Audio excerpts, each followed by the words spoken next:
You woke up one morning and the world looked different, not because anything around you had changed, but because something inside you had shifted. You saw through things you used to believe. You recognized patterns you used to ignore. You felt the weight of truths that others seemed blind to. Truths about people, about systems, about the comfortable lies society wraps itself in. And you thought, foolishly perhaps, that seeing clearly would liberate you, that knowing the truth would set you free. But it didn't, did it? Instead, it left you standing on the outside of every circle you used to belong to. It made conversations feel hollow. It made old friendships feel like performances. It turned your clarity into a kind of curse, because now you see everything, and seeing everything means you can no longer pretend. You can no longer laugh at jokes that depend on ignorance. You can no longer participate in the collective delusions that keep everyone else comfortable. The truth didn't set you free. It exiled you.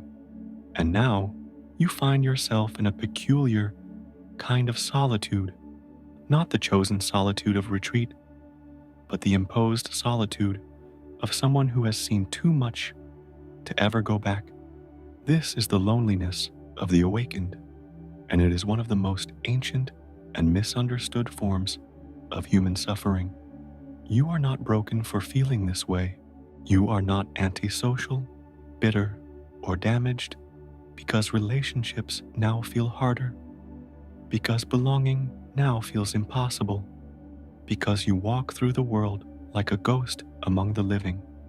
What happened to you is not a flaw in your character.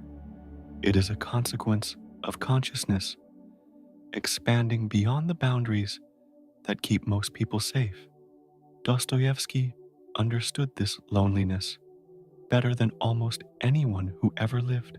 He spent his entire life documenting what happens to the human soul when it chooses truth over comfort, when it refuses to look away, when it insists on seeing reality as it is rather than as we wish it to be. And he saw that this choice, this refusal to remain blind, comes with a price that is almost unbearable. The price is exile, not geographic exile, but something deeper. Exile from the tribe, exile from easy intimacy, exile from the warm illusion that most people live inside, where everyone agrees not to look too closely at anything that might disturb the peace. Dostoevsky called this the burden of consciousness. He knew that when you see the truth, when you really see it, not just intellectually, but in your bones, in the marrow of your being, you cannot unsee it. And once you cannot unsee it, you cannot participate in the world the way you used to. You become a stranger in your own life. The people you loved feel distant. The places you belonged feel foreign. The conversations that once sustained you now feel like theater, like elaborate games of pretend, where everyone has agreed to ignore the elephant in the room, and you're the only one who cannot stop staring at it. This is not paranoia. This is not superiority.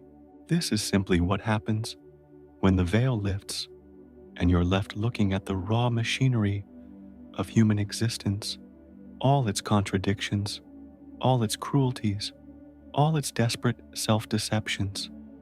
And what you discover, standing there alone with your clarity, is that most people do not want to see what you see. They are not ready. They are not interested. And when you try to share what you have learned, when you attempt to bring them into the light with you, they do not thank you. They recoil. They grow defensive. They call you negative, cynical, too intense. They tell you to stop overthinking, to lighten up, to stop making everything so complicated. And slowly, painfully, You learn to keep your truth to yourself, because sharing it only deepens the chasm between you and everyone else. Dostoevsky spent his life writing about characters who lived in this chasm.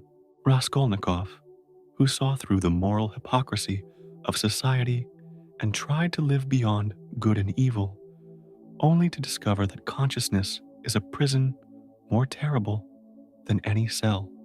Prince Mishkin, who walked through the world with radical honesty and kindness, only to be destroyed by the very people he tried to save. Even Karamazov, who thought his way through every religious and moral question until his mind became a labyrinth he could not escape. The underground man, who saw through all the polite fictions of civilization and was left raging in his isolation, unable to connect, unable to belong, unable to forgive the world for being exactly what it is. These were not villains. They were not failures. They were people who had committed the unforgivable sin in Dostoevsky's universe, the sin of seeing clearly. And what Dostoevsky understood, what he showed us again and again in his novels, is that this seeing comes with a cost that nobody warns you about. The cost is loneliness, so profound it feels like death. The cost is exile so complete it touches every relationship, every interaction, every moment of your waking life. But here is what Dostoevsky also understood, and what you must understand now if you are going to survive this. The loneliness is not the end of the story. It is the middle. It is the necessary passage between the person you were, who lived comfortably in illusion, and the person you are becoming, who will learn to live consciously in truth. The exile is not punishment. It is initiation. Let me show you what Dostoevsky discovered about this loneliness and why it matters more now than ever before. In crime and punishment, Raskolnikov commits a murder, believing he is one of the extraordinary men, the ones who stand above ordinary morality. He believes that clarity of vision gives him the right to act beyond the rules that bind lesser souls. But what destroys him is not guilt in the conventional sense. What destroys him is isolation. Once he has crossed the line, once he has acted on his vision of himself as separate and superior, he discovers that he cannot connect to another human being. He cannot tell anyone what he has done. He cannot be known. He is utterly, completely alone. And this aloneness is more terrible than the crime itself. Dostoevsky shows us that Raskolnikov's real punishment is not imprisonment or execution, but the unbearable weight of living inside a consciousness that no one else can enter. He walks through the streets of St. Petersburg, surrounded by thousands of people, and he is more alone than if he were on a desert island, because his aloneness is not physical, it is metaphysical. He has separated himself from the human community by seeing himself as different, as awakened, as beyond. And once you see yourself that way, once you believe that you have access to truths that others do not, you have exiled yourself from the possibility of genuine connection. This is the trap that Dostoevsky warned about. It is not the seeing that destroys you. It is the pride that comes with the seeing, the belief that your clarity makes you special, that your insight elevates you above the sleeping masses, that your suffering is somehow more noble, more profound, more meaningful than the ordinary suffering of ordinary people. This is the lie that consciousness tells itself to make the loneliness bearable, and it is a lie that only deepens the exile. But Dostoevsky also gave us another character, one who shows a different way of holding the truth. Prince Mishkin in The Idiot is a man who sees everything. He sees through people's masks. He sees their pain, their contradictions, their desperate need for love. He sees clearly, perhaps more clearly, than any other character Dostoevsky ever created.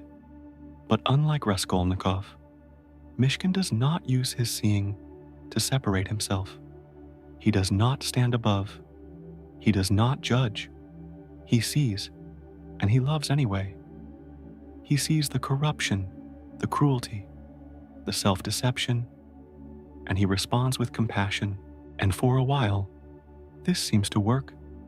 People are drawn to him. They confess to him. They seek his presence because they feel, perhaps for the first time in their lives, truly seen and truly accepted. But here is the tragedy that Dostoevsky reveals. Even this kind of seeing, even this compassionate seeing, cannot protect you from exile, because the world does not know what to do with someone who sees clearly and loves unconditionally. The world finds such a person dangerous, threatening, uncomfortable, and so the world destroys them, not through violence, but through rejection, through misunderstanding, through the slow erosion of their spirit, until they collapse under the weight of their own openness. Mishkin ends the novel in a state of complete psychological dissolution, his consciousness shattered because he could not protect himself from the truth he saw in others. He loved what he saw, but seeing it destroyed him anyway. This is Dostoevsky's terrible wisdom. Consciousness, even compassionate consciousness, even loving consciousness, leads to suffering. Not because you're doing something wrong, but because the world is not built to accommodate people who refuse to look away. Then there is even Karamazov, perhaps the most intellectually brilliant character Dostoevsky ever created. Even sees through religion, through morality, through every comfortable story humanity tells itself about meaning and justice. He constructs arguments so perfect, so devastating, that they leave nothing standing.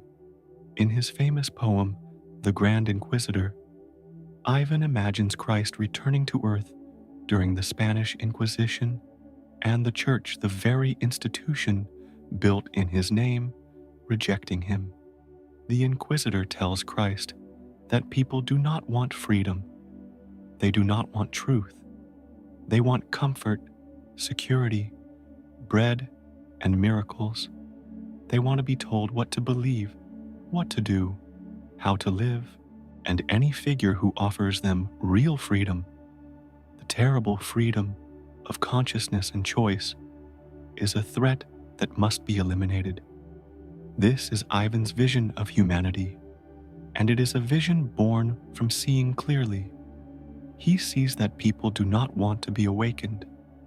They want to remain asleep, and anyone who tries to wake them will be crucified for it. But here is what breaks Ivan. Not his vision itself, but his inability to accept the consequences of his vision. He cannot live with what he sees. His consciousness becomes a kind of hell, a place of endless questioning, with no answers, endless seeing, with no resolution. By the end of the novel, Ivan is visited by a devil, a hallucination born from his own mind, who torments him with the very logic he once wielded so brilliantly. Ivan's consciousness turns against him. His clarity becomes madness, and Dostoevsky shows us that this is what happens when you see the truth but refuse to find a way to live with it, when your vision alienates you so completely that you cannot bear your own mind.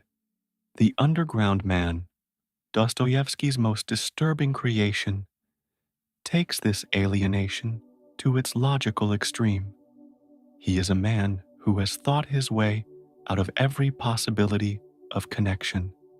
He sees through social conventions, through politeness, through the rituals that allow people to coexist.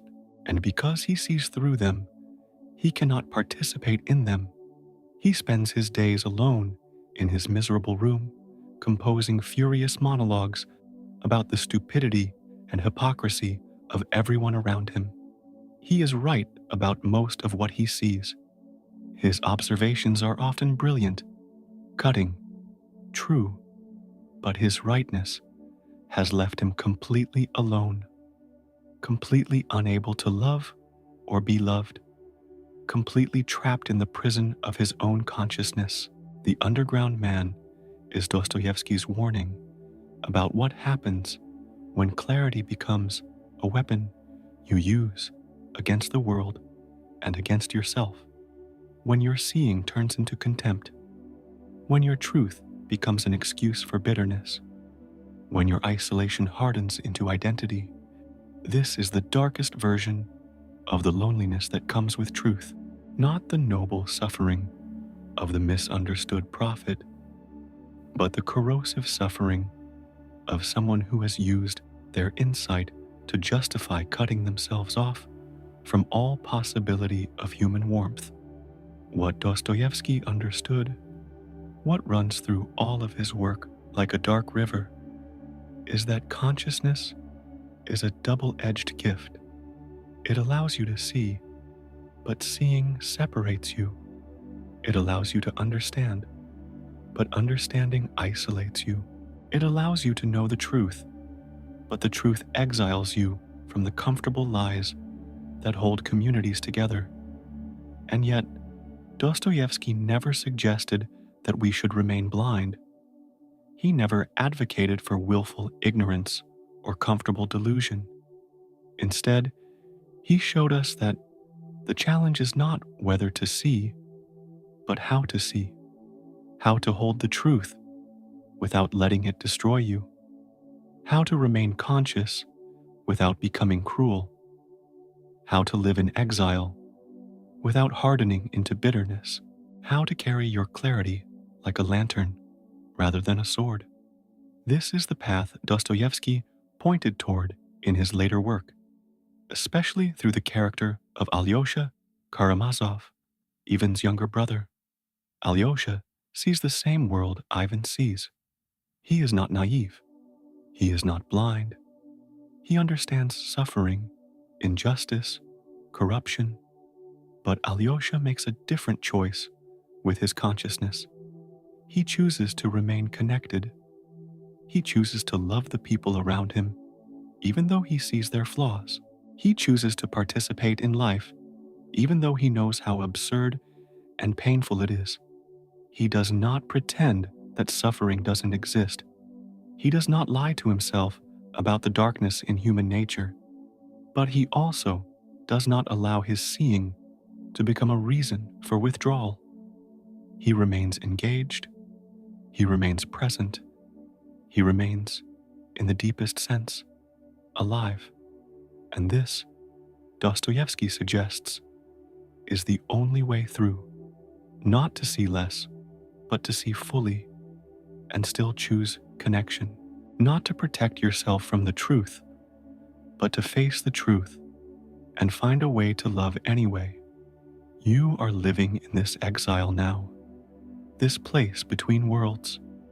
You have seen too much to go back to the comfortable sleep of unconsciousness, but you have not yet learned how to carry your consciousness without it crushing you.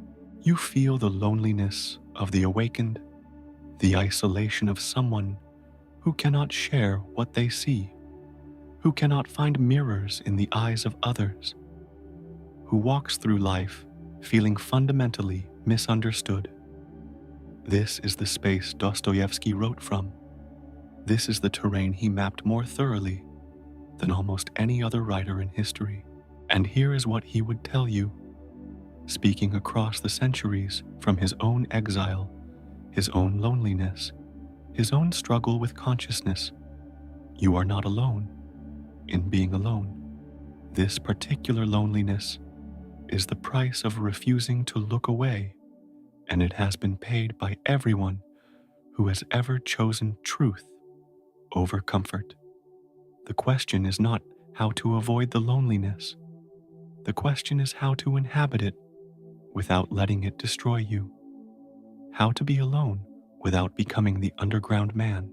How to see clearly without becoming Ivan. How to stay open without becoming Mishkin. The answer Dostoevsky offers is deceptively simple and devastatingly difficult. You must learn to hold two truths at once. The first truth is that you see what others do not, and this seeing separates you. The second truth is that despite this separation, despite this fundamental aloneness, you are still part of the human community. You are still connected by the fact of consciousness itself, by the shared experience of suffering, by the universal need for meaning. Your exile is not from humanity. It is from the comfortable illusions humanity uses to protect itself from the terror of existence. But underneath those illusions, underneath the lies and the pretending, there are other people who have also seen, other people who are also alone, other people who also carry truths they cannot speak. Your task is not to find people who see exactly what you see, because they may not exist. Your task is to find people who understand what it means to see at all, who understand the cost of consciousness, who will not ask you to pretend you are blind when you are not. Dostoevsky found these people in the most unlikely places. He found them in prison, in Siberia, among criminals and outcasts and the broken. He found that the people who had suffered most deeply were often the ones who could see most clearly, and the ones who could bear his vision without flinching. He learned that true connection does not require agreement. It requires honesty. It requires the courage to show your real face, your real thoughts, your real fears, and trust that the other person will not turn away. This kind of connection is rare. It cannot be forced. It cannot be manufactured. But it is possible. And when you find it, even briefly, even imperfectly, it transforms the exile from unbearable to sacred. So, if you are standing in this loneliness now, if the truth has left you completely alone, know this: you are walking a path that Dostoevsky walked, that every conscious being must eventually walk. The loneliness is not a sign that you have failed. It is a sign that you have refused to fail by refusing to lie, by refusing to pretend, by refusing to live unconsciously. The truth did not set you free in the way you hoped. It did not make life easier or relationships simpler, but it gave you something more valuable than comfort. It gave you reality. It gave you the chance to live as a conscious being rather than a sleepwalker. And if the cost of that consciousness is exile, then perhaps exile is where you learn who you truly are, where you discover what you truly believe, where you finally stop performing for others and start living for the truth you have seen. This is the gift hidden inside the curse. This is the strange grace of being left alone with your clarity. You finally, fully, completely become yourself. And perhaps that self, that true self, is worth the loneliness. Perhaps it is worth everything. If this reflection found you in your exile, if it named something you have been feeling but could not articulate, share in the comments what truth has left you standing alone. Your words might reach someone else who thought they were the only one walking this path. Subscribe to continue exploring Dostoevsky's insights into the hidden costs of consciousness and the secret rewards of refusing to look away. And if you want to understand more about how Dostoevsky learned to bear his own exile, watch my video on how suffering became his greatest teacher. Thank you for being here. Thank you for seeing. Thank you for refusing to pretend. Your loneliness is not the end of your story. It is the beginning of something you cannot yet name.